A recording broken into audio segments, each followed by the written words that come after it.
Hello, dear sleepyheads. Tonight, we drift back to a forgotten world, to walk beside the Neanderthals in the silence of a world untouched by time. Close your eyes and let yourself be carried to ancient landscapes where our distant cousins once lived beneath the same stars that shine above us now. In the gentle mists of the prehistory, we'll discover a people who were not so different from ourselves. They loved, they mourned, they created beauty from stone and bone. They gazed up at the same moon, felt the same cool evening air, and gathered around fires that flickered with the same warm light that has comforted humanity for hundreds of thousands of years. Tonight, we journey to meet the Neanderthals, not as primitive beings from dusty textbooks, but as complex, thoughtful people who shaped tools, buried their dead with flowers, and survived in a world both beautiful and challenging. Their story is our story too, written in the very cells of our bodies, carried forward through time in ways they could never have imagined. So settle in, breathe deeply, and let us wander together through valleys of ancient grass, across rivers that have long since changed their course, to witness the quiet moments of daily life from a world that existed long before cities, long before written words, but never before the human heart. The story begins in the soft light of prehistory, some 400,000 years ago, when the world was young and different.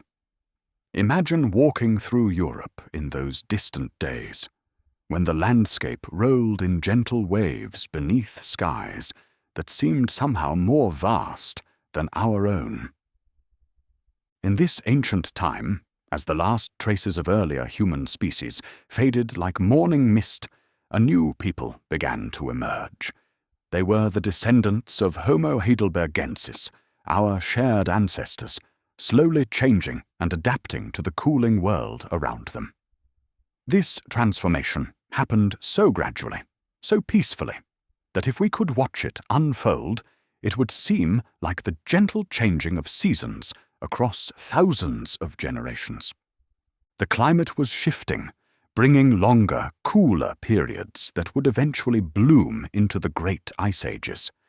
But this change came slowly, like the turning of a vast, cosmic wheel. The forests that once covered much of Europe began to thin in places, opening into parklands where oak and beech trees stood like ancient sentinels, their leaves rustling with stories the wind had carried for millennia. In these transitional landscapes, early Neanderthal ancestors developed the robust build that would serve their descendants so well.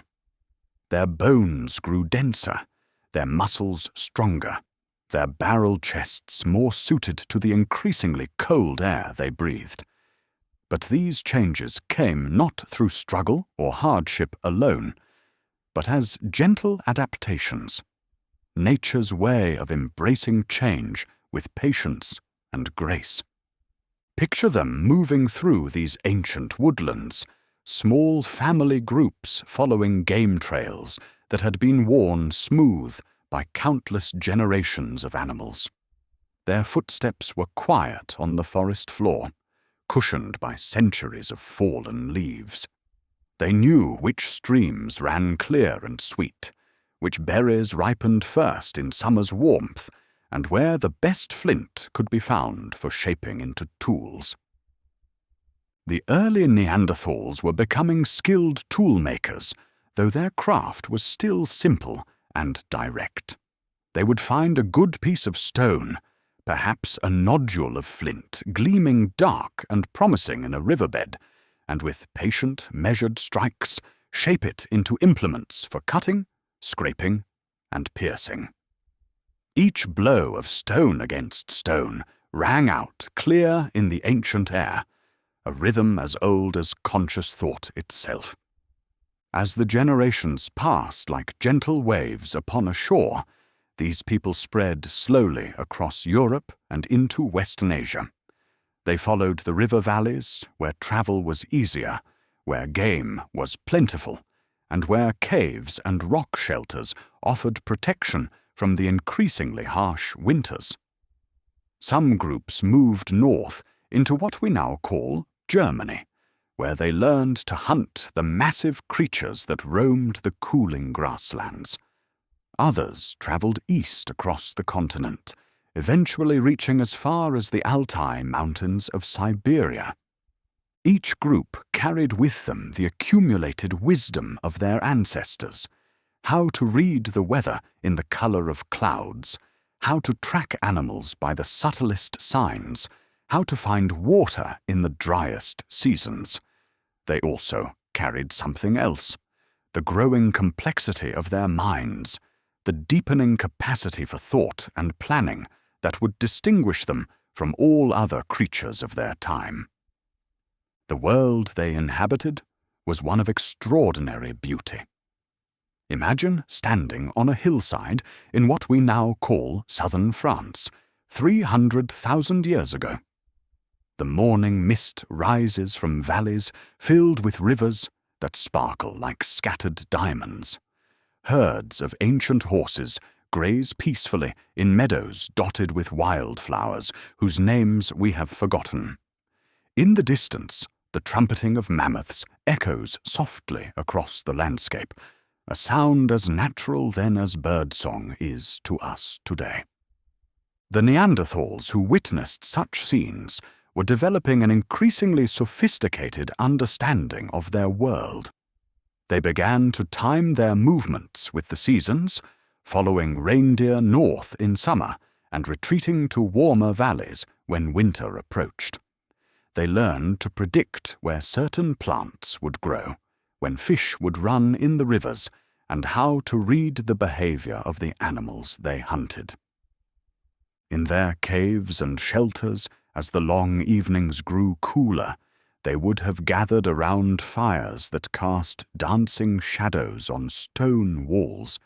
The flames provided not just warmth and light, but something more precious still, a center around which community could form. Here, in the gentle circle of firelight, children learned by watching their elders, and knowledge passed from one generation to the next, like a torch handed carefully from hand to hand.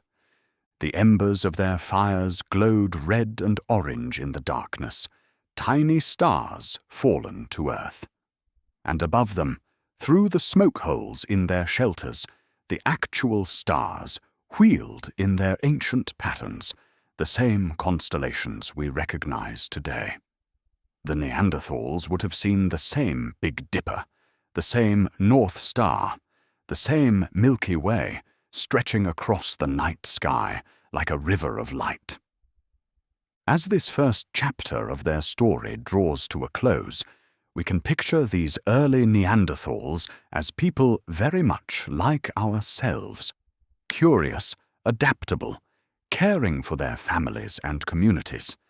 They were laying the foundations for a way of life that would endure for hundreds of thousands of years, creating traditions and knowledge that would help them not just survive, but thrive in a changing world. And so we continue, following these remarkable people as they spread across 2 continents, developing the skills and wisdom that would define them as one of humanity's most successful populations. As we drift further into their world, we find the Neanderthals becoming true masters of their environment. Around 250,000 years ago, they had spread across Europe like seeds carried on gentle winds, each group adapting to the particular gifts and challenges of their chosen landscapes. The morning light filtering through ancient forests revealed a people who had learned to read the world with extraordinary skill. They could tell the age of an animal track by the way mud had dried at its edges, could predict the weather by the behavior of birds, and could find their way across vast distances using landmarks invisible to less experienced eyes. Their relationship with fire had deepened into something approaching artistry. Where once their ancestors might have struggled to maintain flames kindled by lightning or volcanic activity, the Neanderthals had learned to create fire at will. Picture a Neanderthal craftsman on a quiet morning, sitting beside a stream that babbles softly over smooth stones. In his hands, he holds a piece of iron pyrite and a flint striker, tools as familiar to him as a pen is to us. With practiced movements, gentle but deliberate, he strikes the pyrite against the flint.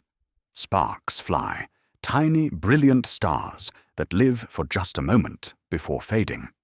But some fall onto a nest of dry tinder he has prepared, perhaps the soft inner bark of birch trees, shredded to the finest threads, or the downy fluff from the seed heads of willows. A spark catches, glows, and with careful breathing, barely a whisper of air, he coaxes it into flame. This mastery of fire transformed everything. It meant that even in the deepest caves, warmth and light could push back the darkness.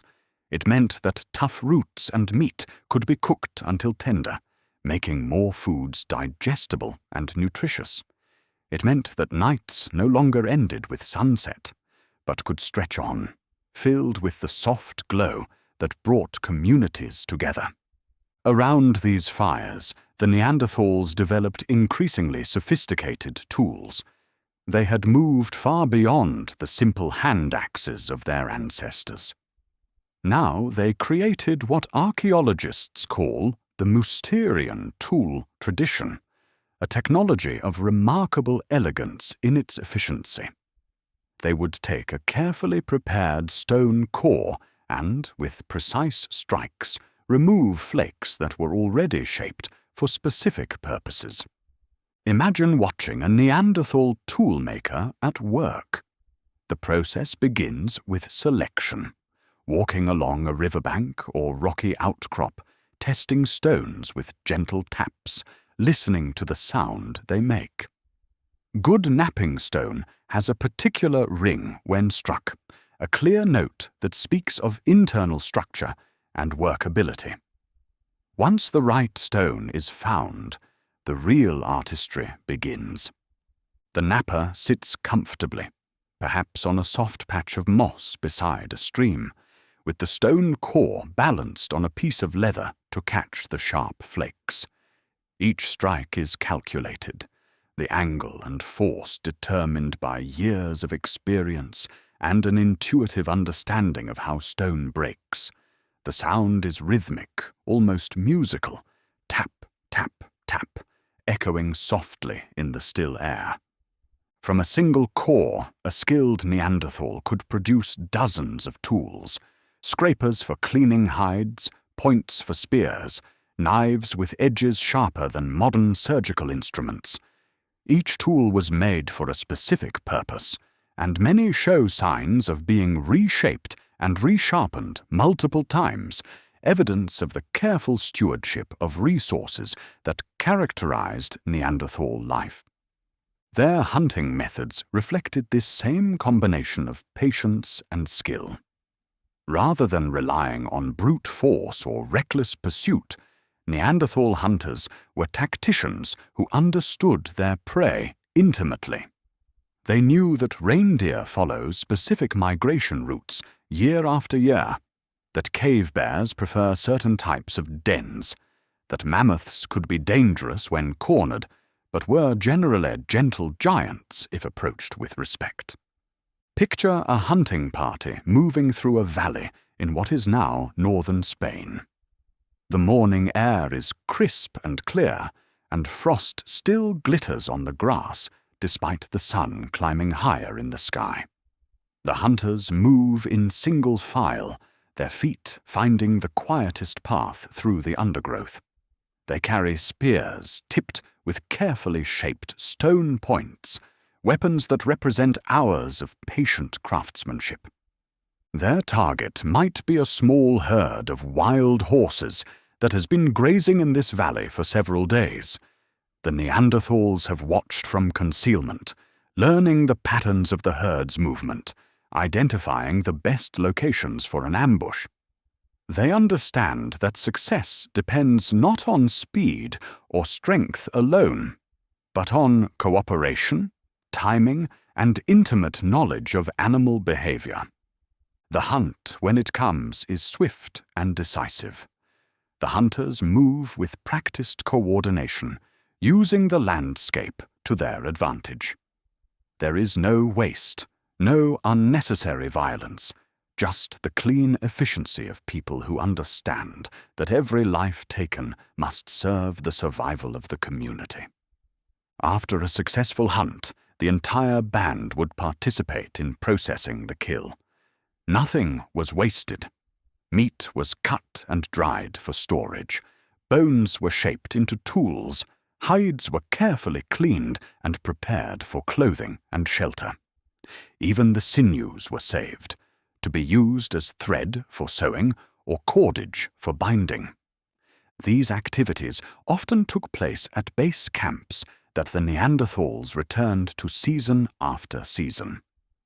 These were special places, often caves or rock shelters that offered protection from the elements and commanding views of the surrounding landscape. Over thousands of years, generations of Neanderthal families would leave their mark on these places. Layers of ash from countless fires, scattered stone tools, and the bones of animals that had fed the community. Walking through such a place today, if we could strip away the millennia, we might find a cave entrance facing south to catch the warming rays of the sun. Inside, the walls would be blackened by smoke from fires that burned for countless nights. The floor would be covered with soft bedding made from animal hides and dried grasses, carefully arranged around hearths that served as the heart of daily life. The air would carry the scents of wood smoke and cooking food, the sound of stone tools being sharpened, and the gentle murmur of conversation. Children would play at the cave entrance, learning adult skills through games and imitation. The elderly would sit close to the fire, their wisdom a precious resource for the community. As evening approached, as the sun sank low and painted the landscape in shades of gold and amber, the Neanderthals would have gathered around their fires. The flames danced and flickered, casting moving shadows on the cave walls. Outside, the calls of night birds would echo across valleys that had known human presence for generations beyond counting. And so we continue, drawn deeper into their world, to discover how these master craftspeople and skilled hunters created communities bound together by ties of kinship and mutual care. In the soft light of prehistoric mornings, Neanderthal communities awakened to rhythms as old as consciousness itself. The day began slowly, gently, as the first grey light of dawn filtered through cave entrances and across the landscape. These were not solitary people, but families and extended groups bound together by ties of kinship, affection, and mutual dependence. Picture a typical family group stirring to life in their cave shelter. The fire that had burned low through the night is carefully tended back to life, not with haste or urgency, but with the patient care that speaks of deep understanding. A grandmother, her hair silvered with age and wisdom, adds dry twigs to the glowing embers. Her movements are economical, practiced, each gesture the result of a lifetime's experience with fire and its needs. Children wake gradually, stretching like young animals in their soft beds of furs and dried grasses. Their parents are already moving about the cave with quiet efficiency, beginning the day's tasks. There is no harsh awakening here, no jarring transition from sleep to wakefulness. The day unfolds naturally, like a flower opening to the sun. The bonds between Neanderthal family members appear to have been remarkably strong. We know this not from written records, which would not exist for hundreds of thousands of years, but from the careful way they treated each other, particularly in times of injury or illness. Archaeological evidence reveals that Neanderthals regularly cared for disabled or injured members of their groups, sometimes for years at a time. Imagine an elderly Neanderthal man who suffered a severe arm injury in his youth, an injury that healed but left him unable to hunt or engage in the heavy work that sustained his community. In many animal societies, such an individual might be abandoned, but among the Neanderthals he would have been cared for, his knowledge and experience valued even when his physical contribution was limited. This man might spend his days near the fire, sharing stories with children, passing on the accumulated wisdom of a lifetime. His voice would be soft and measured as he described the best places to find particular types of stone, how to read weather patterns in the behavior of animals, or the locations of caves and water sources across vast territories. The children would listen with the focused attention that survival depends upon, absorbing knowledge that could mean the difference between life and death in their challenging world. The daily routine of Neanderthal life was shaped by the seasons and the immediate needs of survival. But within these constraints, there was room for gentleness, play, and learning. Mornings might begin with a shared meal, perhaps meat left over from a previous day's hunt, cooked over the fire until tender, or roots and berries that had been gathered the evening before. After eating, the group would organize itself for the day's activities. Some might leave to hunt or gather food. Others might remain at the shelter to process hides, repair tools, or tend to the fire. But these divisions of labor were fluid, based on individual skills and the community's immediate needs rather than rigid social hierarchies. The women and men both participated in hunting, both gathered plant foods, both contributed to the crafting of tools and the preparation of materials. Children learned by watching and participating, gradually taking on more responsibility as their skills developed.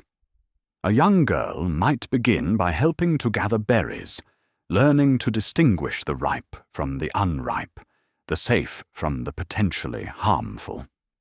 As she grew older, she might accompany hunting parties, first as an observer, then as a participant. She would learn to track animals by their footprints, to understand their behavior and habits, to coordinate with others in the careful choreography of a successful hunt.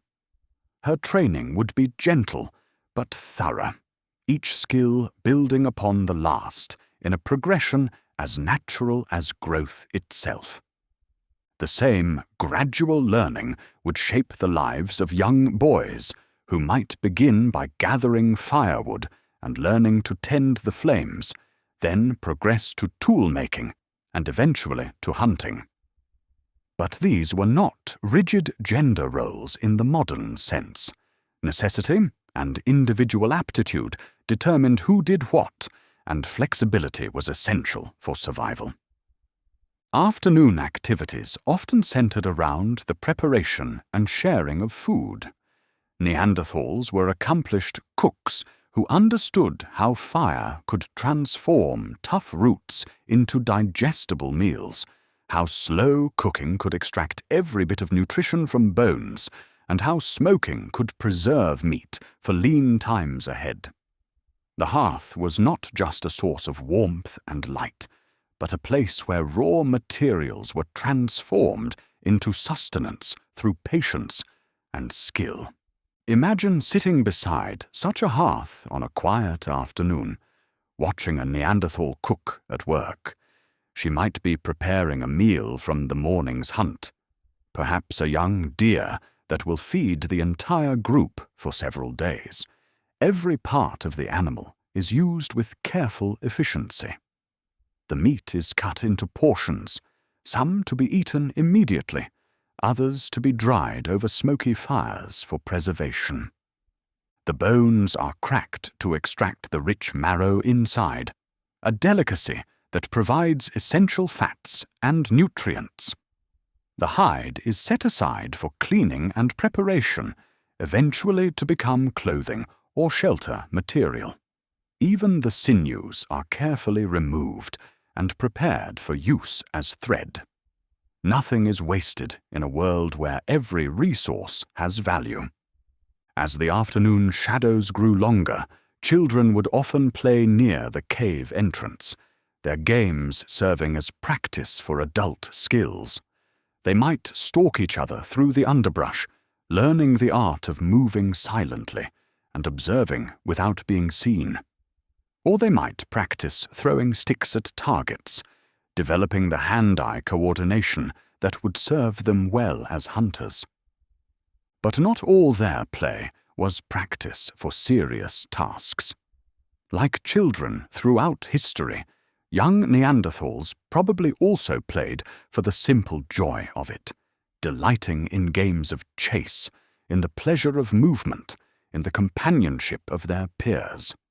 Their laughter would echo off cave walls and across valleys, a sound as timeless as childhood itself. Evenings brought the community together around the fire. This was perhaps the most important time of day, when knowledge was shared, when social bonds were reinforced, when the experiences of the day were processed and incorporated into the group's collective wisdom. The fire provided not just warmth and light, but a focal point for human connection. As darkness settled over the landscape, the Neanderthals would gather close to the flames. The day's work was done, and now there was time for the kinds of activities that distinguish humans from all other animals.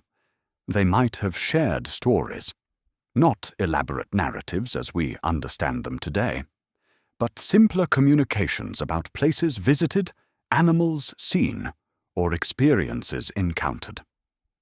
Through such sharing, each individual's knowledge became part of the group's collective understanding.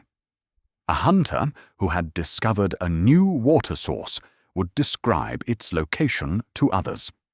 A gatherer who had found a productive berry patch would share that information. Slowly, patiently, the community's mental map of their territory would expand and deepen. The fire would burn lower as the night progressed, settling into glowing coals that would provide warmth through the dark hours. One by one, family members would wrap themselves in their fur coverings and settle into sleep. But someone would always remain awake a little longer, tending the fire, ensuring that the embers would survive to kindle tomorrow's flames.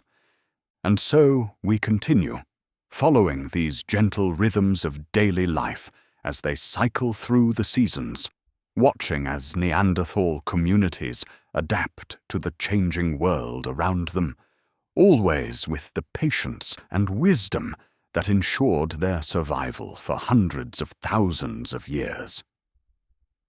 As we journey deeper into the Neanderthal world, we encounter them facing one of the greatest challenges in Earth's recent history, the advancing Ice Age. But this was not a catastrophe that struck suddenly like a storm. Instead, it unfolded over thousands of years, as gradual as the changing of seasons, giving these adaptable people time to adjust their ways of life with the patient wisdom that characterized all their endeavors. Picture Europe around 100,000 years ago, as the climate began its slow shift toward colder conditions. The changes came so gradually that no single generation would have noticed them. But over centuries, the summers grew shorter and cooler, the winters longer and more severe. Glaciers that had been distant memories in mountain valleys began to expand, flowing like frozen rivers down from the heights. The Neanderthals watched these changes with the careful attention they gave to all aspects of their environment. They noticed that certain plants bloomed later each year, that some animals began migrating along different routes, that ice lingered longer in shaded valleys. But rather than seeing these changes as threats, they approached them as they did all challenges, with patience, observation, and gradual adaptation. Their robust physical build, developed over thousands of generations, served them well in this cooling world. Their barrel chests could process the cold air efficiently. Their stocky frames conserved heat better than more slender builds, and their powerful muscles could generate the warmth needed for survival in increasingly harsh conditions. But physical adaptations were only part of their success. More important was their developing mastery of clothing and shelter. Imagine a Neanderthal woman working by firelight in her cave, preparing winter garments for her family. She sits cross-legged on a soft hide, or her hands moving with practiced skill as she works on a reindeer pelt that will become a warm cloak for her young son. The hide has been carefully cleaned and softened through a process that takes many days. First, it was scraped clean of all flesh and fat using sharp stone tools. Then it was soaked in water, worked by hand to break down the fibers, and treated with the animal's own brains, a technique that produces leather of remarkable softness and durability. The woman's hands move rhythmically as she rubs and kneads the hide, a meditation in motion that has been practiced by countless generations of her ancestors. Once the hide is properly prepared, she uses a bone needle, carved from the leg bone of a deer and polished smooth, to sew the garment together. Her thread is made from sinew, carefully separated into fine strands and twisted for strength. Each stitch is placed with care, creating seams that will hold even under the stress of hard use. The finished garment is a marvel of practical design. The hood can be pulled up to protect the head and face from driving snow. The sleeves are cut to allow free movement while maintaining warmth, and the overall shape sheds moisture while trapping warm air close to the body. It represents hours of patient work, but more than that, it embodies thousands of years of accumulated knowledge about survival in cold climates. Such skills were essential as the Ice Age deepened. The Neanderthals learned to read the landscape with increasing sophistication, understanding which valleys would provide shelter from bitter winds, which caves would remain warm even in the harshest weather, and which areas would continue to support the animals they depended upon for food. They became master hunters of the Ice Age megafauna, the giant creatures that roamed the cold grasslands and forest edges of glacial Europe. Picture a small group of Neanderthal hunters moving across a landscape transformed by winter.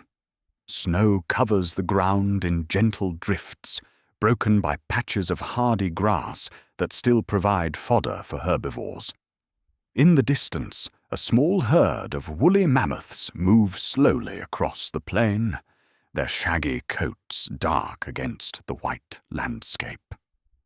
These hunters understand that mammoths, despite their impressive size, are generally peaceful creatures. They move in family groups, care for their young with deep devotion, and will fight only when threatened or cornered. The Neanderthals approach with respect, not just for the danger these animals could represent, but for their dignity as fellow creatures struggling to survive in a harsh world. The hunt, when it comes, is a masterpiece of cooperation and planning. The hunters have studied this particular herd for days, learning their patterns of movement, identifying the weakest or oldest member, planning their approach to minimize risk to both hunters and prey. They work together with silent efficiency, their movements coordinated by years of shared experience. When a mammoth is taken, it represents not just food, but materials for countless other needs. The meat will feed the entire band for weeks, carefully portioned and preserved. The hide becomes shelter material or warm clothing. The bones are shaped into tools, needles, and weapons. The tusks may be carved into specialized implements. Even the mammoth's fat is rendered and stored, providing essential calories for the leanest times of winter. But not all Neanderthal adaptation to the Ice Age involved hunting large game. They also became increasingly skilled at finding and preparing plant foods, even in the depths of winter. They learned which roots could be dug from frozen ground, which bark could be processed into edible flour, and which evergreen needles could provide essential vitamins when other sources were unavailable. Picture a Neanderthal family preparing for winter in their cave shelter. The entrance has been partially blocked with stones and hides, creating a windbreak that allows smoke to escape while keeping the worst of the cold outside. Inside, the space is organized with careful efficiency.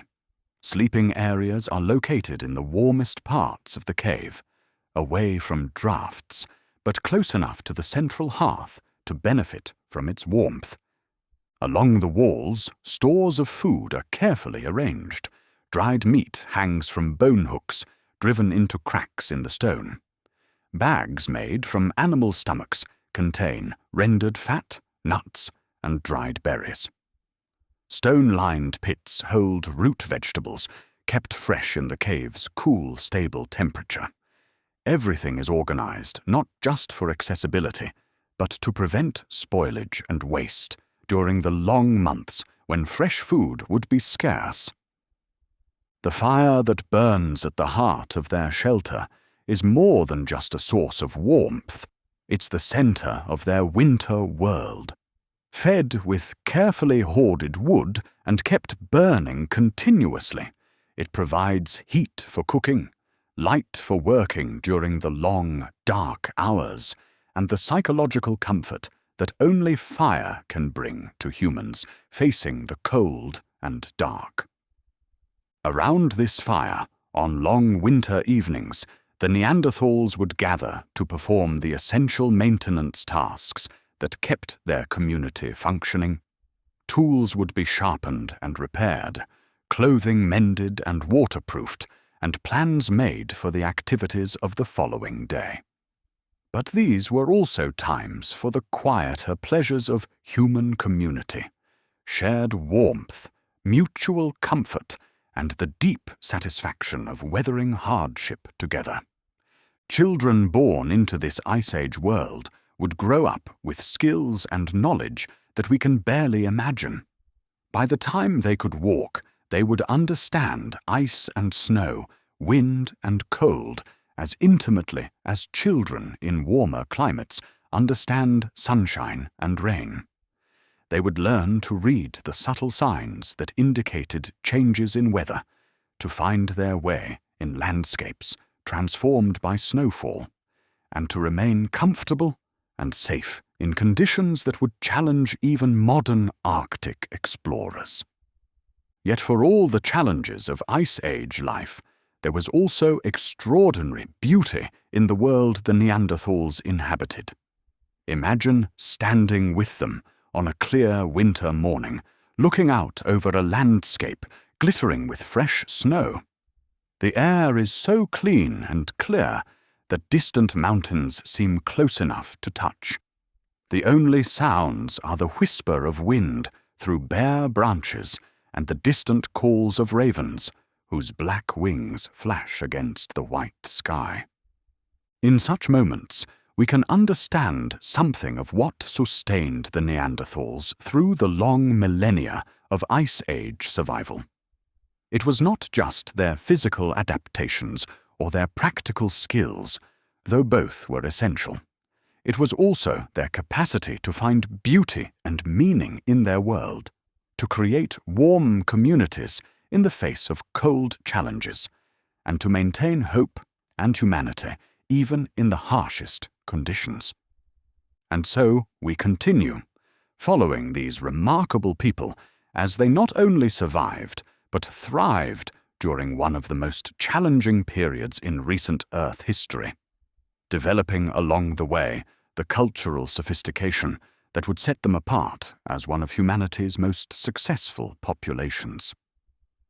As we drift deeper into understanding the Neanderthal world, we discover something truly remarkable beginning to emerge from their communities. The first stirrings of what we might recognize as art, ritual, and symbolic thought. These developments came not suddenly, like lightning illuminating a dark sky, but gradually, like dawn breaking over a peaceful landscape, as natural and inevitable as the flowering of intelligence itself.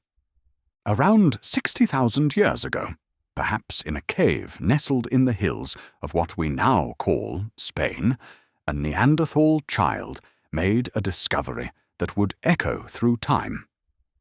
Playing near the cave entrance while the adults worked, she found a piece of red ochre, iron oxide that stained her fingers a rich, warm color.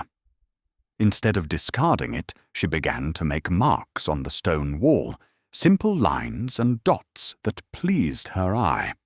Her parents, noticing what she had done, might have paused in their daily tasks to consider these marks. There was something different about them, something that went beyond the purely practical. The child had created something that existed not because it was needed for survival, but simply because it brought pleasure, because it satisfied some deeper human urge to leave a mark, to say, "I was here." This moment, replicated countless times across Neanderthal communities, represents a profound shift in human consciousness. The same minds that had mastered fire and stone, that had learned to cooperate in complex hunts and to care for the vulnerable members of their groups, were now reaching toward something we recognize as uniquely human, the creation of beauty for its own sake. The ochre that Neanderthals collected came in various shades: deep reds, warm yellows, rich browns. They gathered it from specific locations, sometimes traveling considerable distances to obtain particular colors. This was not accidental collection, but purposeful seeking, evidence that they valued these pigments for reasons that went beyond immediate practical needs. Imagine a Neanderthal woman preparing ochre for use in her cave, high in the Pyrenees. She sits beside a smooth stone slab, grinding the mineral with patient circular motions of another stone. Water is added drop by drop, creating a paste of perfect consistency. The color is rich and vibrant, like dried blood or autumn leaves, and as she works, it stains her hands and the stones around her. What was this ochre used for? Some of it may have served practical purposes, as a preservative for hides, as protection against insects, or as a form of sunscreen. But increasingly, archaeologists believe that much of it was used for decoration, both of objects and of bodies. The Neanderthals may have painted their faces and hands, their tools, and their living spaces, creating the first human art in colors drawn from the earth itself. The caves where Neanderthals lived for thousands of years show increasing evidence of intentional decoration. In the deepest chambers, far from the practical areas where daily life was conducted, archaeologists have found evidence of fires that seem to have served no utilitarian purpose. These were perhaps places of special meaning, where ochre was mixed and applied, where the first human ceremonies may have taken place. Picture such a ceremony unfolding in the depths of a cave in what is now southern France. The main living area is left behind as a small group of Neanderthals makes its way deeper into the mountain, carrying burning branches to light their way. The cave passages narrow and widen, leading them through chambers decorated by nature with flowstone formations that gleam like frozen waterfalls in the flickering light. In the deepest chamber, they build a fire, not for warmth or cooking, but for light, and perhaps for reasons that go deeper than mere practicality. By this firelight, they apply ochre to their faces and hands, creating patterns that may have held meaning we can no longer decipher. The red pigment glows in the firelight, transforming ordinary faces into something magical, mysterious, touched by the spirit of the earth itself. These early artistic endeavors were accompanied by developments in burial practices that suggest an increasingly sophisticated understanding of death and its meaning. While earlier human species had sometimes buried their dead, the Neanderthals elevated this practice into something approaching ritual, treating death not just as disposal of the body, but as a transition deserving of ceremony and respect. In a cave in what is now Iraq, archaeologists discovered the remains of a Neanderthal man who had been buried with extraordinary care. The skeleton, nicknamed Shanidar I, showed evidence of extensive injuries that had healed during his lifetime. A crushed skull, a withered arm, blindness in one eye.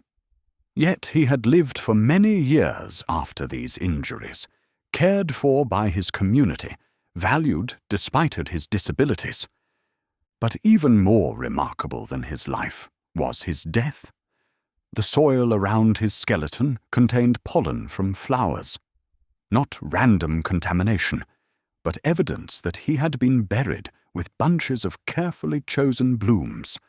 Someone had gathered hyacinths, bachelor's buttons, and yarrow, flowers that added beauty and perhaps meaning to his final resting place.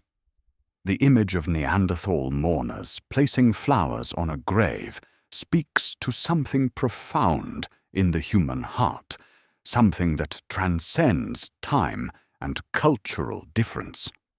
Other Neanderthal burials show similar care and intentionality. Bodies were placed in specific positions, sometimes curled as if sleeping, sometimes stretched out with arms crossed. Grave goods were sometimes included, stone tools, animal bones, or personal ornaments. These were not random deposits, but deliberate inclusions, suggesting beliefs about death and what might come after. The creation of personal ornaments represents another leap in symbolic thinking. Neanderthals began to create and wear jewelry. Not elaborate pieces, as we might understand the term, but simple, powerful statements of identity and belonging. They pierced shells and animal teeth to create pendants, carved patterns into bone and antler, and may have worn feathers and other perishable materials that have not survived in the archaeological record. Picture a young Neanderthal woman working by firelight, carefully drilling a hole through a perforated shell, she found by the sea many days' travel from her cave. She uses a thin stone point, rotating it patiently between her palms, gradually working through the calcium carbonate. When the hole is complete, she threads it with a fine strip of sinew, creating a necklace that she can wear close to her heart. This shell is more than mere decoration. It carries meaning, perhaps marking her as a member of a particular group, or commemorating a significant journey, or simply expressing her individual taste and personality. When she wears it, others in her community will recognize something about who she is, where she has been, what she values. The shell becomes a form of communication, a way of speaking without words. The development of symbolic behavior among Neanderthals was not limited to art and ornament. They also began to show evidence of ritual behavior around certain objects and locations. Some caves contain collections of objects that seem to have been deliberately placed, unusual stones, fossils, or crystals that caught the eye and captured the imagination. In one cave in France, archaeologists discovered a carefully arranged collection of cave bear skulls, placed in a circle in a deep chamber far from any living area. The skulls showed no signs of having been food refuse or hunting trophies. Instead, they seemed to have been gathered and arranged with intentional care, creating what can only be described as a shrine. Perhaps the first evidence of Neanderthal reverence for the powerful animals that shared their world. Imagine discovering such a place for the first time, following narrow passages deep into the earth until you emerge into a circular chamber. Your torch illuminates the walls, revealing ancient flowstone formations that seem to twist and dance in the flickering light.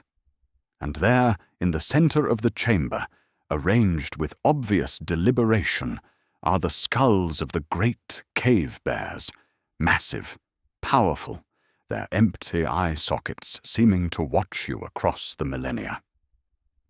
The Neanderthals who created this arrangement would have understood something we are only beginning to grasp: that there are places in the world that call for reverence, that some objects and locations hold meaning beyond their practical utility. They were developing what we might call a spiritual sense, an understanding that the world contained mysteries worth contemplating, powers worth honoring. This emerging symbolic consciousness also expressed itself in the careful treatment of unusual natural objects. Neanderthals collected fossils, crystals, and interestingly shaped stones, often carrying them great distances from their original locations. These objects served no practical purpose, but were kept and treasured, suggesting an appreciation for beauty, rarity, and perhaps meaning that we can no longer fully decipher. A Neanderthal child walking along a beach might discover a shell of unusual size or color, different from all the others scattered along the shore. Instead of discarding it, she would pick it up, turn it over in her hands, feel its weight and texture. Something about it would speak to her: its perfect spiral form, its iridescent surface, its rarity among the common shells. She would carry it home, add it to the collection of special objects that her family kept near their hearth. These collections tell us something profound about Neanderthal consciousness. They show minds capable of aesthetic appreciation, of recognizing beauty and rarity, of assigning meaning to objects based on qualities that go beyond immediate utility. They reveal people who were not just survivors in a harsh world, but individuals capable of wonder, curiosity, and the kind of symbolic thinking that would eventually give rise to all human culture. The symbolic world of the Neanderthals was probably accompanied by the development of more complex communication. While we can never know exactly how they spoke, the evidence suggests they had developed sophisticated forms of vocal communication that went beyond simple signals about immediate needs. They may have had names for places, words for abstract concepts, and ways of sharing the increasingly complex knowledge they were accumulating about their world. Picture a Neanderthal storyteller sitting by the fire on a long winter evening, sharing knowledge about distant places with the younger members of the community.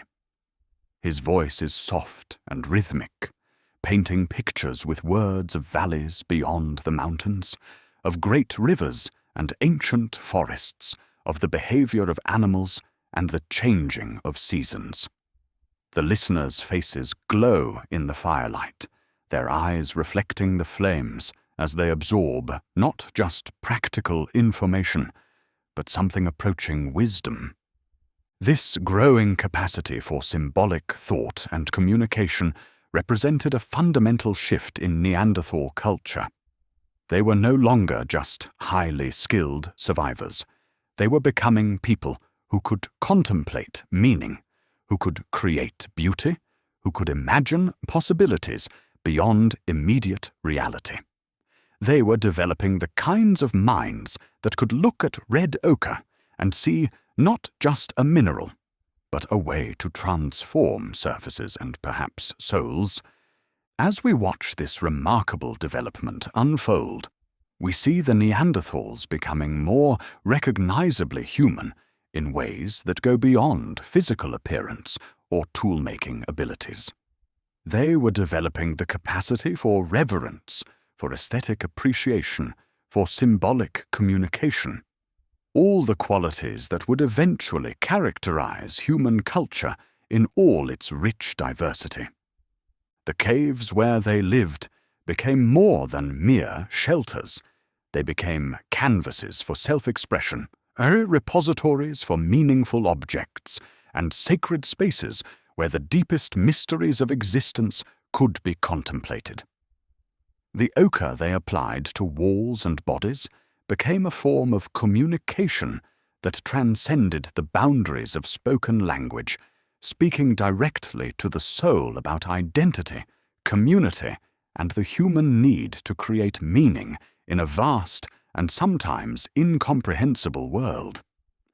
And so we continue, following these increasingly sophisticated people as they develop not just the skills needed for survival, but the capacities for wonder, creativity, and symbolic thought that distinguish humanity from all other forms of life.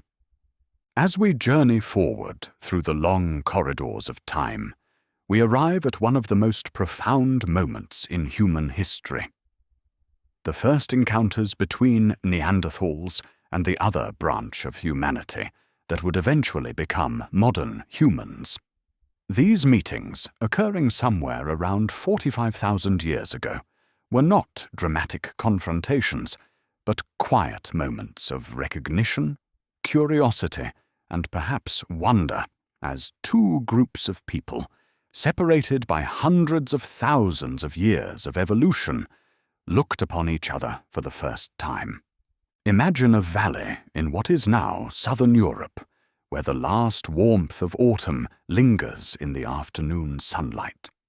A small group of Neanderthals moves through the landscape with the quiet confidence of people who have known this territory for generations.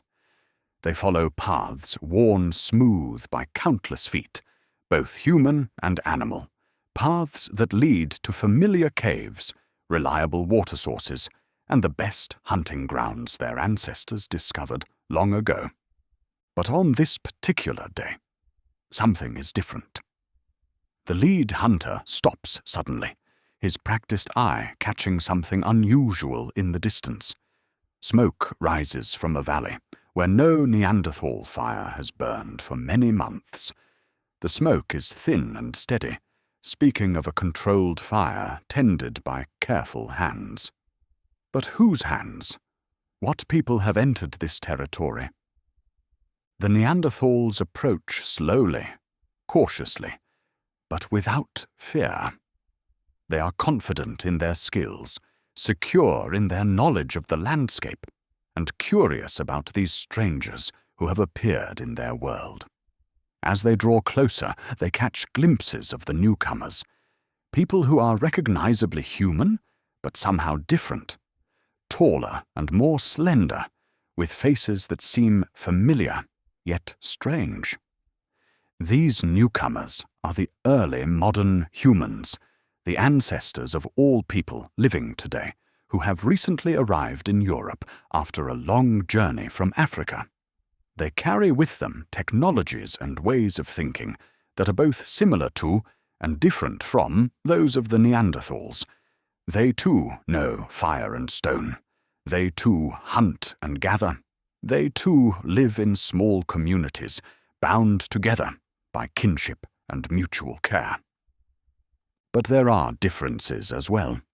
The modern humans create tools in ways that the Neanderthals have never seen, working stone into forms that seem almost impossibly thin and sharp. They carry weapons that can strike from greater distances, wear clothing that is sewn with techniques unknown to Neanderthal craftspeople, and speak in languages that carry different rhythms and sounds. The first meeting between these two groups might have taken place at a neutral location, perhaps a riverbank where both groups came to drink and refill their water containers. Picture the scene. On one side of the stream, a family of Neanderthals, their robust frames and broad faces marking them as people perfectly adapted to the cold world they have inhabited for hundreds of thousands of years. On the other side, a group of modern humans, their longer limbs and narrower faces speaking of different origins and different adaptations. The moment of recognition is electric with possibility. These are not just encounters between individuals, but meetings between two different streams of human development, two different solutions to the problem of survival and consciousness. Each group represents hundreds of thousands of years of accumulated knowledge, cultural development, and adaptation to their respective environments. The initial interactions are probably cautious but not hostile. Both groups are curious about the other, intrigued by the similarities and differences they observe. The Neanderthals might be impressed by the modern humans' long-distance weapons and sophisticated clothing.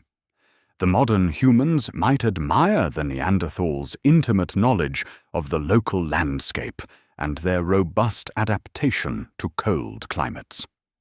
Perhaps the first exchanges are simple: a shared fire, a mutual hunting expedition, or the trading of materials that each group possesses in abundance. The Neanderthals might offer high-quality stone from quarries they have known for generations, while the modern humans might share new techniques for working bone and antler into tools. Imagine such a scene unfolding around a shared campfire on a cool evening. The flames dance and crackle, casting moving shadows on faces that represent two different pathways of human evolution. Children from both groups might play together at the edge of the firelight, their laughter a universal language that transcends the differences in their appearances and cultures. Around the fire, adults from both groups might attempt to communicate using gestures, shared activities, and perhaps even attempts at each other's languages. A Neanderthal hunter might demonstrate how to track certain animals using signs that modern humans have never learned to read. A modern human crafter might show techniques for creating especially thin, sharp stone blades that could revolutionize hunting effectiveness. These early encounters were probably marked by mutual respect and curiosity rather than conflict. Both groups were small, both were struggling to survive in challenging environments, and both had much to learn from each other. The Neanderthals possessed deep knowledge of European landscapes accumulated over hundreds of thousands of years. The modern humans brought new technologies and different ways of thinking about problems. Over time, some members of these groups began to interact more closely. Young people from both communities might have found themselves drawn to each other, forming relationships that transcended the boundaries of their respective groups. Archaeological evidence suggests that interbreeding between Neanderthals and modern humans did occur, creating children who carried the genetic legacy of both lineages. Picture a young Neanderthal woman and a modern human man who meet during one of these peaceful encounters. Despite their different appearances and backgrounds, they find themselves drawn together by the universal human capacity for affection and connection. Their relationship represents one of the most profound moments in human history, the literal joining of two streams of human development. Their children, if they had any, would carry within their genes the heritage of both lineages. They would inherit the Neanderthal adaptations for cold climates, the robust build and efficient metabolism that had served their ancestors so well. But they would also carry the modern human capacity for certain kinds of abstract thinking, the genetic variations that had developed during the long journey from Africa. These hybrid children would grow up in communities that combined knowledge from both traditions. They might learn Neanderthal techniques for surviving harsh winters alongside modern human methods for creating sophisticated tools. They would be raised with stories and wisdom from both cultures, becoming living bridges between two worlds. The interactions between Neanderthals and modern humans were not limited to individual relationships. Entire communities sometimes lived in close proximity, sharing resources and knowledge while maintaining their distinct cultural identities. Archaeological sites from this period show evidence of both groups using the same locations, sometimes simultaneously, sometimes in succession. In some areas, Neanderthal communities seem to have adopted certain modern human technologies, while modern human groups incorporated Neanderthal knowledge about local environments and survival techniques. This was not wholesale cultural replacement, but rather a gradual process of exchange and adaptation, with each group taking what served them best while maintaining their own essential characteristics. The landscape during this period of contact was one of extraordinary diversity. Valleys that had known only Neanderthal presence for hundreds of thousands of years now echoed with the voices of modern humans as well. Caves that had sheltered generations of Neanderthal families now housed mixed communities where children learned survival skills from both traditions. But these interactions were taking place against a backdrop of environmental change. The climate was shifting once again, bringing challenges that would test both groups' adaptability. The relative stability of the Middle Ice Age was giving way to a period of more rapid and unpredictable change, with temperatures fluctuating more dramatically and resources becoming less reliable. As winter evenings grew longer and the challenges of survival more complex, the communities that had formed around the meeting of these two groups faced decisions that would shape the future of humanity. Some chose to maintain their traditional ways, relying on the knowledge and techniques that had served their ancestors for countless generations. Others embraced change, adopting new technologies and ways of thinking that promised advantages in an uncertain world. And so we continue, following these remarkable people as they navigate the complex challenges of cultural contact, environmental change, and the choices that would ultimately determine which aspects of human heritage would survive and flourish in the changing world. As we drift further into the story of our ancient cousins, we come to the most mysterious chapter of all, the gradual disappearance of the Neanderthals from the landscape they had called home for hundreds of thousands of years. This was not a sudden catastrophe, not a dramatic ending, but rather a quiet fade, as gentle and inevitable as autumn settling into winter, as peaceful as the last light of day dissolving into night. Around 40,000 years ago, something began to change in the delicate balance that had sustained Neanderthal communities across Europe and Western Asia. The change came slowly, almost imperceptibly at first, like the gradual shift of seasons or the barely noticeable passage of years. In some regions, Neanderthal populations began to dwindle, their communities becoming smaller and more scattered, their once familiar presence growing ever fainter across the landscape. The reasons for this disappearance remain one of the great mysteries of human prehistory, but scientists have proposed several gentle explanations that avoid the dramatic scenarios once imagined. The truth likely lies not in any single cause, but in a combination of factors that slowly, peacefully, led to the end of the Neanderthal way of life. Climate change played a role, as it had throughout Neanderthal history.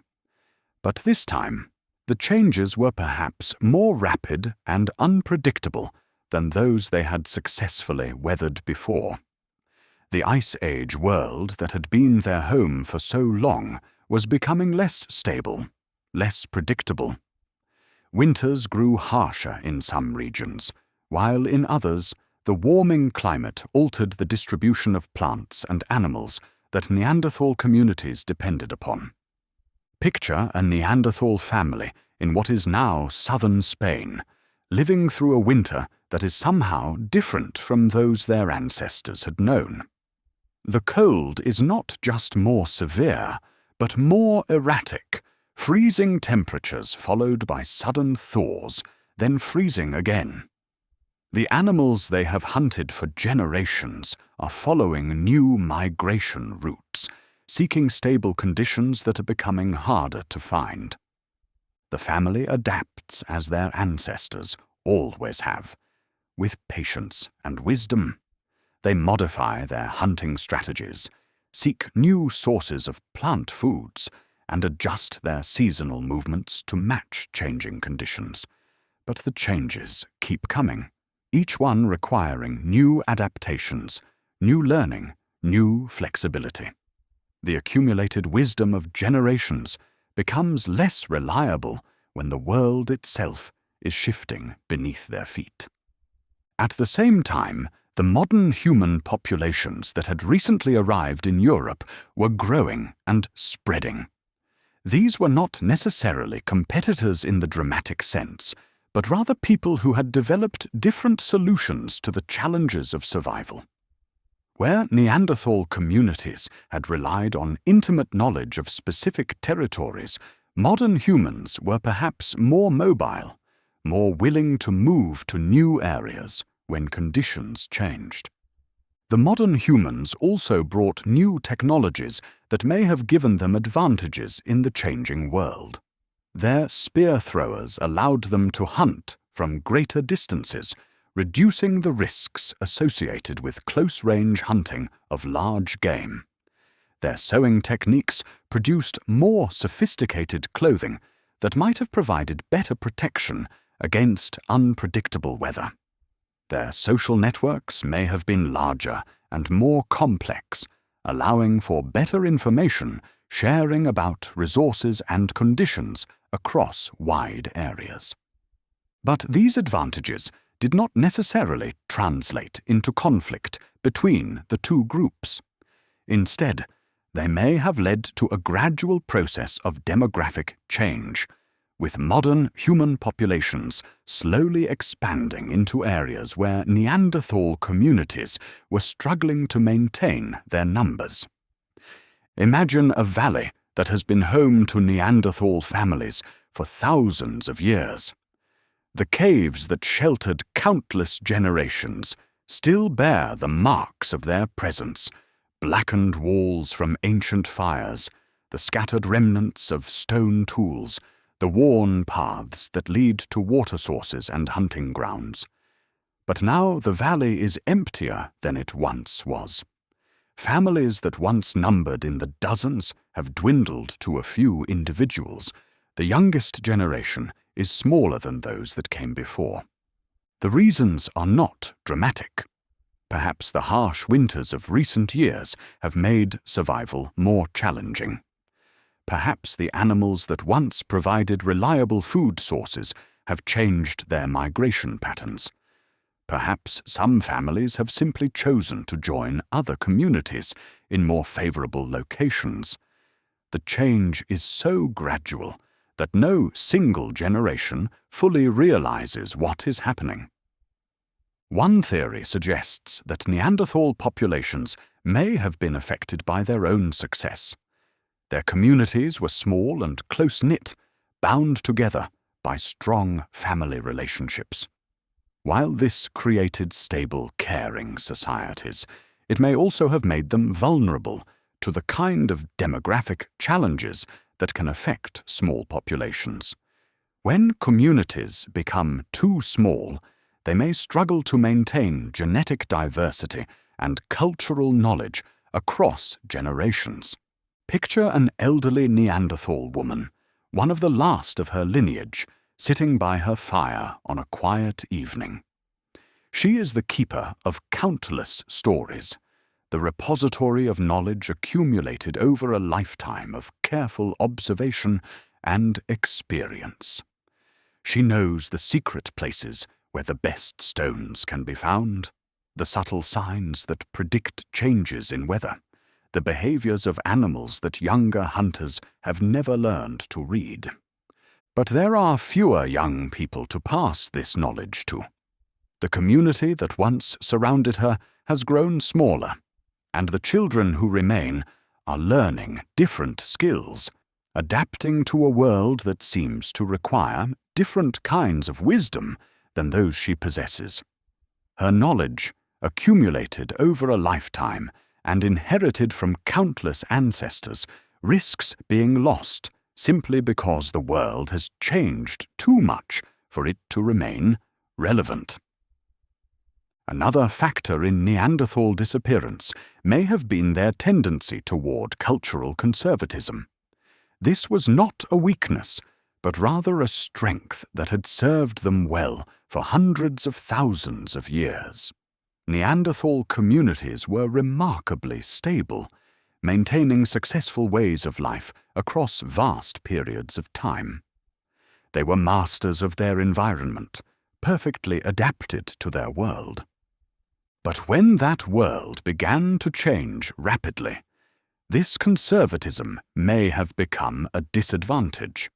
While modern human communities were perhaps more willing to adopt new technologies and abandon traditional ways when they proved inadequate, Neanderthal communities may have been more reluctant to change practices that had served their ancestors well for so long. Yet even this explanation is not entirely satisfactory, because it portrays the Neanderthals as passive victims of change rather than the adaptable, intelligent people they clearly were. The truth is probably more complex, involving a combination of demographic, environmental, and cultural factors that created a perfect storm of challenges during a relatively brief period of time. Some Neanderthal communities may have survived by integrating with modern human groups, their genetic heritage preserved through interbreeding, even as their distinct cultural identity gradually faded.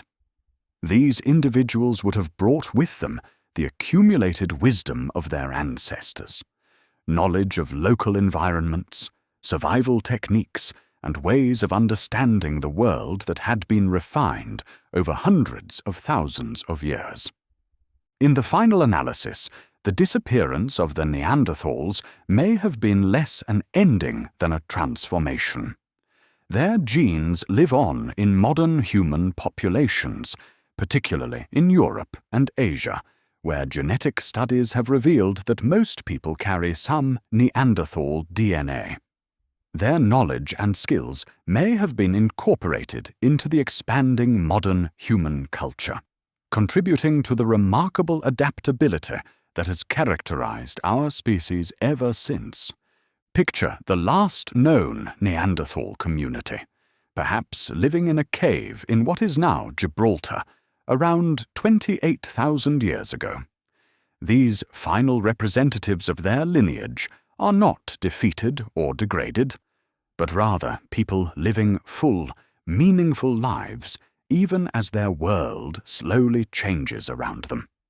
They continue to make tools with the same skill their ancestors possessed, to care for their families with the same devotion, to find beauty and meaning in their daily existence. When the end comes, it is not dramatic, but peaceful. Perhaps simply the failure of the last generation to produce children who survive to adulthood, or the gradual absorption of the remaining individuals into modern human communities. The last Neanderthal fire burns low and dies out, but not before its warmth has touched the lives of those who will carry the human story forward. And so we continue, following the traces of Neanderthal heritage as it weaves its way through the genetic and cultural legacy of modern humanity, understanding that their disappearance was not truly an ending, but rather a transformation that ensured their contributions would live on in ways they could never have imagined. As we reach the final chapter of our gentle journey through time, we discover that the story of the Neanderthals did not truly end with their disappearance from the archaeological record. Instead, like the soft echo of a voice calling across a vast valley, their presence continues to resonate through the centuries, woven into the very fabric of modern human existence in ways both profound and subtle. The morning light of modern science has illuminated connections that our ancestors could never have imagined. In laboratories around the world, researchers examining the genetic code written in our DNA have found something remarkable: traces of Neanderthal heritage preserved in the cells of people living today. These ancient genes, passed down through thousands of generations, represent a direct biological link to our prehistoric cousins, proof that their story is not separate from ours, but intimately intertwined with it. Most people of European and Asian descent carry between 1 and 4% Neanderthal DNA in their genomes. This may seem like a small percentage, but it represents millions of genetic variations that have been maintained across tens of thousands of years. These genes are not merely curiosities or ancient relics. Many of them continue to influence human traits today, affecting everything from immune system function to skin color, from hair texture to susceptibility to certain diseases. Picture a child playing in a park on a sunny afternoon, her red hair catching the light as she runs laughing across the grass. Unknown to her, the genes that give her hair its distinctive color may have been inherited from Neanderthal ancestors who lived in European caves 40,000 years ago. The robust immune system that helps her fight off infections carries defensive capabilities that were refined during the Ice Age, when survival often depended on the body's ability to resist disease. The Neanderthal contribution to modern human genetics is particularly evident in genes related to immune function. Living in small, close-knit communities and sharing living spaces with animals, Neanderthals faced constant exposure to various pathogens and diseases. Over hundreds of thousands of years, they developed genetic adaptations that enhanced their ability to fight off infections. When modern humans encountered Neanderthals and interbreeding occurred, these valuable immune system genes were passed on, providing modern human populations with enhanced disease resistance. This genetic legacy extends beyond immune function to include adaptations for cold climates, efficient metabolism, and even certain aspects of brain function. Some Neanderthal genes appear to influence the development of the skull and brain, though scientists are still working to understand exactly how these ancient genetic variations affect modern human cognition and behavior.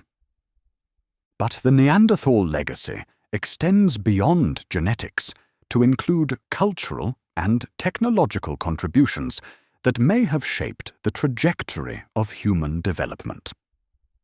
When modern humans encountered Neanderthal communities, they didn't just exchange genes, they also exchanged knowledge, techniques, and ways of understanding the world.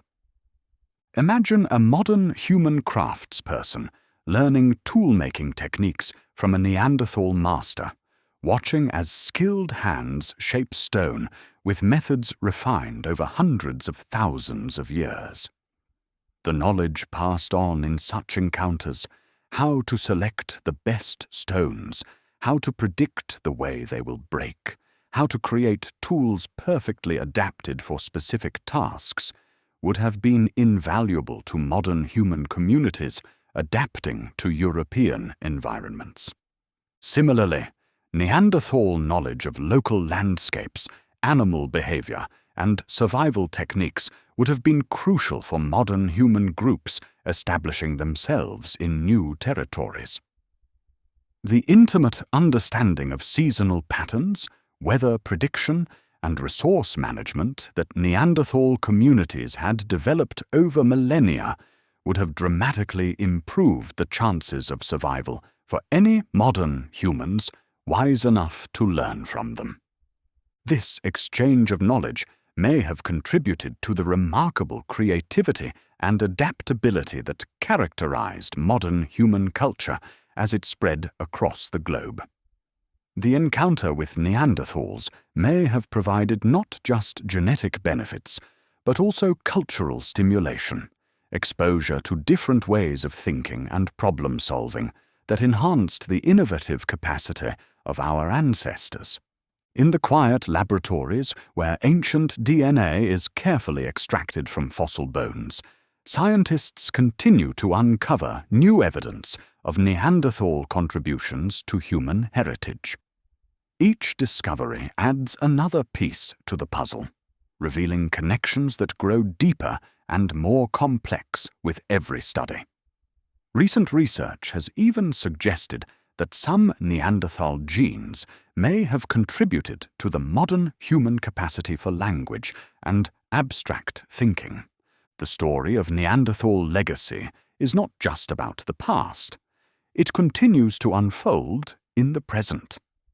Medical researchers studying genetic variations in modern populations often find themselves tracing disease susceptibilities and treatment responses back to ancient Neanderthal genes. Understanding this heritage is helping scientists develop better treatments for conditions ranging from diabetes to depression, as they unravel the complex ways that ancient adaptations influence modern health.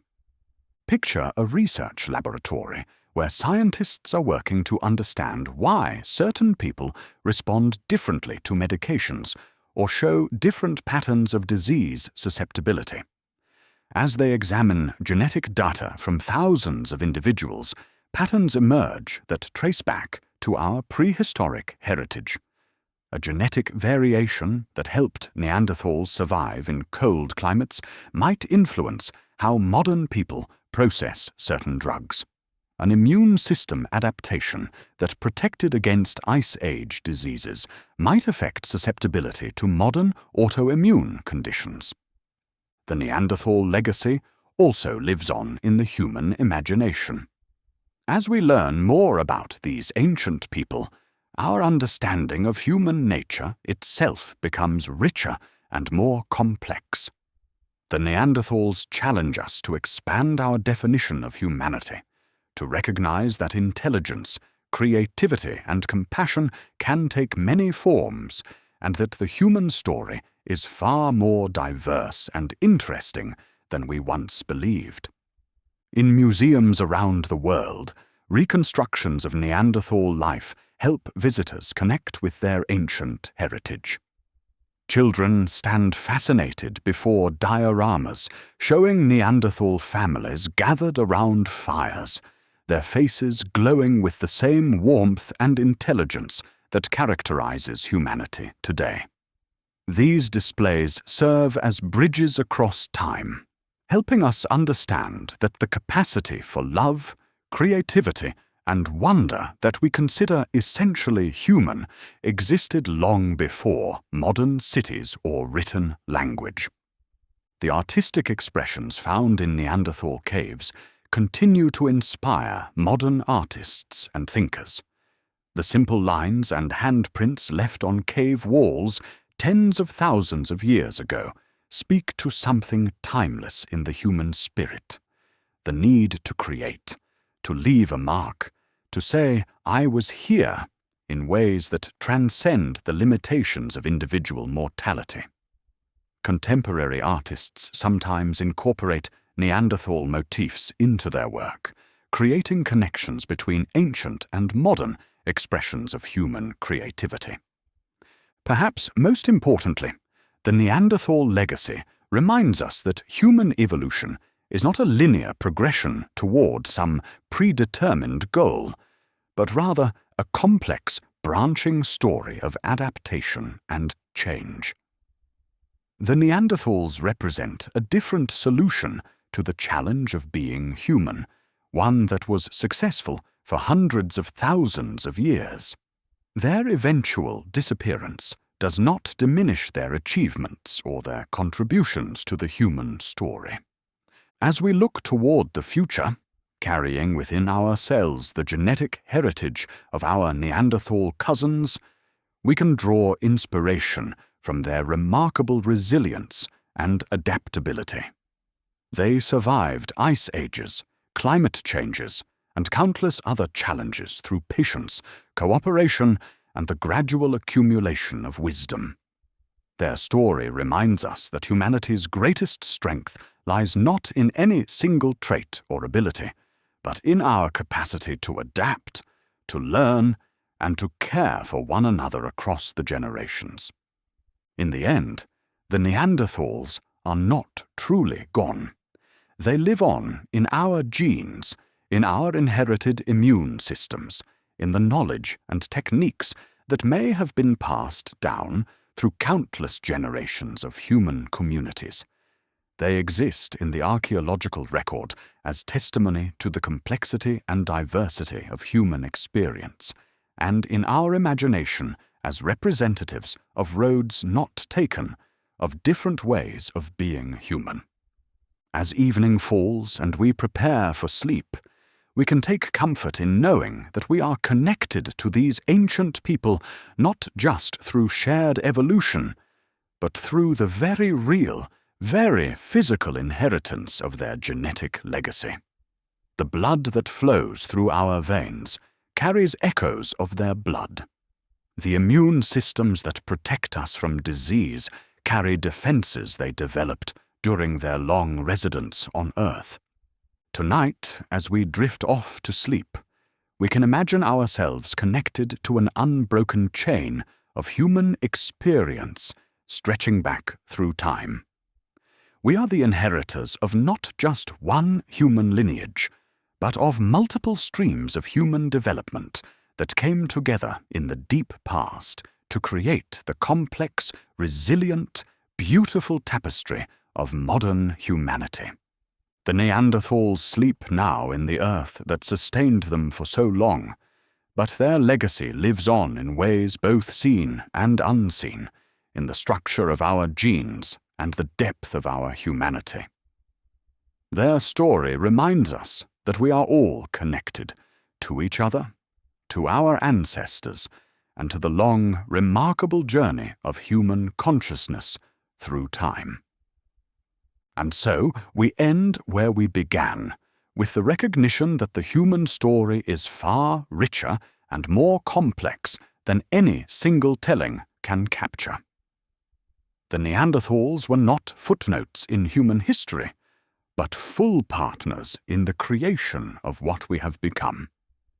Their gentle presence echoes through time, a reminder that humanity has always been diverse, adaptive, and endlessly creative in its responses to the challenges and opportunities of existence. Sleep well, dear sleepyheads, knowing that you carry within you the legacy of all your ancestors, not just the direct line that led to modern humans, but the broader family of human experience that includes our Neanderthal cousins. Dream of ancient fires that still warm us, of wisdom that transcends time, and of the deep connections that bind all humanity together across the vast expanses of time and space. The last of the Neanderthals may have disappeared from the archaeological record tens of thousands of years ago, but in the deepest sense, they are still with us, still part of the human story that continues to unfold with each new day, each new generation, each new breath we take in this ancient, beautiful, ever-changing world. The end. Thank you for joining us on this journey through time. Rest well, and may your dreams be filled with the gentle wisdom of our ancient ancestors.